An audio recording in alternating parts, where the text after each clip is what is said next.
I woke up to the sound of glass breaking. I rolled over, got up and rubbed my eyes. I instantly noticed that my mother's stained glass lamp was no longer on my dresser. I looked down. Sure enough, it was in pieces all over the floor. I put on my shoes, got the broom and dustpan out of the closet and cleaned it up. Just as I finished sweeping up the last of the shards, I heard a noise from behind me that sounded like a squirrel chittering its teeth. I looked behind me and there was nothing. It appeared that I hadn't completely finished the job after all. There were still some smaller shards left, but looking closer at them, they didn't really match the colors of the lamp. These were just milky jade green and ruby red, not the amber tones of the lamp that I had grown up with. Curious. I continued to think about this as I went into the bathroom to take my shower. As I entered the stall, I thought that I heard pinging and scraping noises behind me. Once again, there was nothing there. Seeing the thing that reminded me most of my mother destroyed had upset me, sure. But was it enough to make me hallucinate? I decided to actually take my shower to clear my head. And when I exited, the pink glass soap dish on the sink had been smashed on the ground. Okay, now this was getting creepy. After I went back to my room and got dressed, I got out the broom and dustpan again and headed back to the bathroom to clean it up. Again, I noticed not all the shards were the same color. Was I going nuts?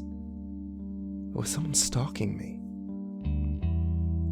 I cautiously went downstairs and checked all the doors and windows. They were still locked. So how did they get in? I went to the kitchen to fix myself a breakfast of 12-grain toast, orange juice, and 2 fried eggs. I looked around to make sure that whoever was stalking me wasn't there, and listened for the strange noise that I heard before. Nothing. Nervously, I ate my breakfast. I damn near jumped a mile in the air and choked on my toast when I heard the phone ring in my kitchen.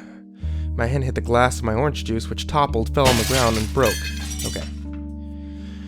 This one was my fault. I went to the kitchen and answered my phone, honestly expecting the person on the other end to say, "You will die in 7 days." To my relief, it was my Aunt Ginny.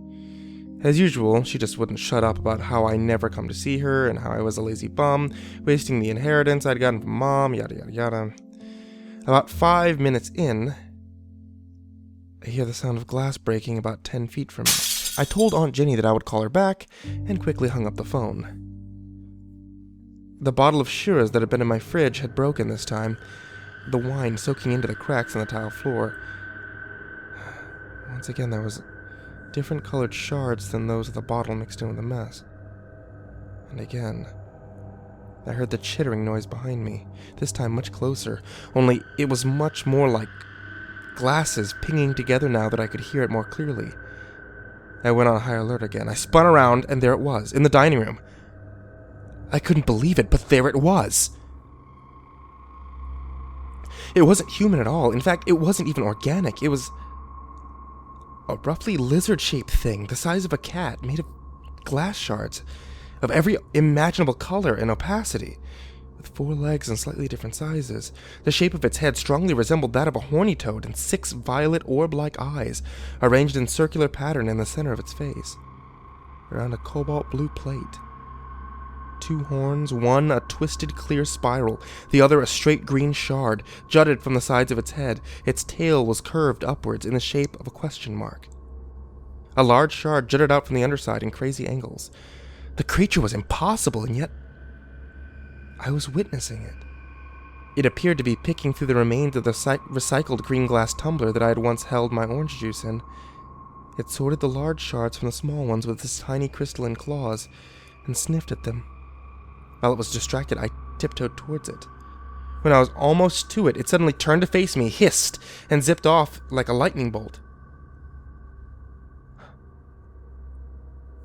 I didn't see it again for the rest of the day. Even while fishing with my friends, the memory of it haunted me, and my friends noted that I was a nervous wreck. I explained what I had seen. Paul didn't, though. He suggested that I may not have been getting enough sleep. I had been up late at night working on my book. Maybe the creature was just an illusion brought on by a combination of sleep deprivation and my grief over the loss of my mother's most prized possession. Perhaps I'd just been clumsy and blamed my accidents on something that didn't even exist. Yeah, I felt a little better now. That night while I was preparing for bed, I suddenly had the ghastly thought, what if the monster wasn't an illusion? What if it really had been the one who was breaking my stuff? And what if it was still in the house? I became nervous again and gave the house a once-over. I found nothing unusual, no glass shards, no footprints. I decided to have a bit of bourbon to calm my nerves. My hands shaking, I put the ice cubes in the glass. Just tell yourself, Mark Redstone? I thought to myself as I gripped the handle of the cabinet of the minibar. There's nothing to be afraid of. There is no monster. There is no monster. There is no monster. Oh, there was a monster, all right. The glass beast pounced out of the cabinet the instant that I opened the door. Next thing I knew,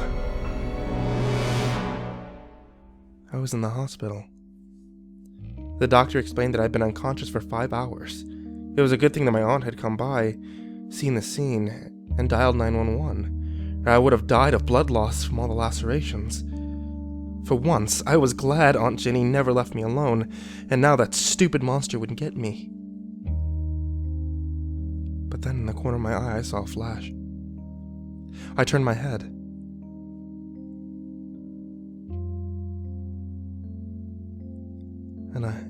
And there was the broken glass beast, peeking at me from behind a trolley in the hallway. It seemed to be smiling at me.